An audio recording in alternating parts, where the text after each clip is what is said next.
যেই মুহূর্তে আমাকে অনুমতি দিয়েছেন কথা বলার জন্য, ঠিক সেই মুহূর্তে আমার দেবিদ্বারে 3 জন তরতাজা মানুষ কিছুক্ষণ আগে মৃত্যুবরণ করেছে এবং তাদের এখন জানাজার প্রস্তুতি নিচ্ছে। এবং এটি দেবিদ্বারের প্রতিনিয়ত ঘটনা। বাংলাদেশে কোনো সড়ক নেই, বিভাগীয় শহরের 2টা বিভাগীয় শহরকে যুক্ত করেছে, কিন্তু সেই রাস্তার প্রশস্ত হচ্ছে মাত্র 18 ফিট।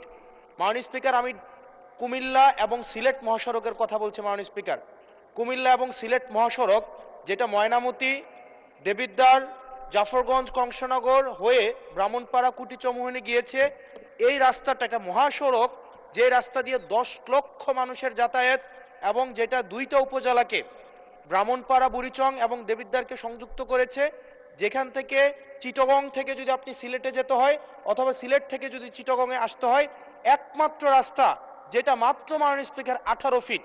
এই 18 ফিট রাস্তা দিয়ে প্রত্যেক দিন এটা মৃত্যুর মিছিলে সেটা পরিণত হয়েছে। দেবিদ্বার বুড়িচং অংশটা প্রত্যেক দিন মৃত্যুর মিছিল। কেবল এই মাসটাই 23 জন মানুষ মৃত্যুবরণ করেছে এই সড়কে দুর্ঘটনায়। মাননীয় স্পিকার, আমরা যখন মন্ত্রীদের মহোদয় বা প্রশাসনের সাথে কথা বলি, এটা হচ্ছে এক ধরনের প্রশাসনিক জটিলতায় আজকে দীর্ঘ 10-12 বছর এখানে কোনো ধরনের কাজ হচ্ছে না।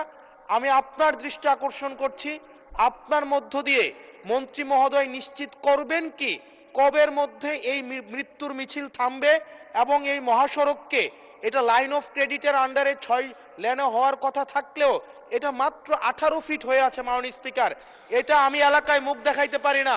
এলাকার মানুষ, ধন্যবাদ মাননীয় সদস্য, আমাকে এখন বেঁধে রাখবে। মাননীয় স্পিকার, আপনার মাধ্যমে মন্ত্রী মহোদয়কে যদি আপনি একটা রুলিং দিতেন এই বিষয়ে যেন উনি যথাযথভাবে ব্যবস্থা নেয়। আমি ভিক্ষা চাই এই সংসদের কাছে, এই রাস্তাটা 10 লক্ষ মানুষের প্রাণ বাঁচাবে। মাননীয় স্পিকার, আমি আপনাদের কাছে ভিক্ষা চাই, এই রাস্তাটাকে প্রশস্তকরণের জন্য দ্রুত এটার আপনারা ব্যবস্থা নেবেন। ধন্যবাদ মাননীয় সদস্য। আপনি 71 বিধিতে একটা নোটিশ প্রদান করুন, সেটা সবচেয়ে অ্যাপ্রোপ্রিয়েট ওয়ে। তখন মাননীয় মন্ত্রী জবাব দিবেন, আপনি সংশ্লিষ্ট মন্ত্রী যখন জবাবটা দিবেন, it will work upon the procedure. আমার মনে হয় আপনি 71 বিধিতে একটা নোটিশ দেন আমাদেরকে, প্লিজ। Thank you.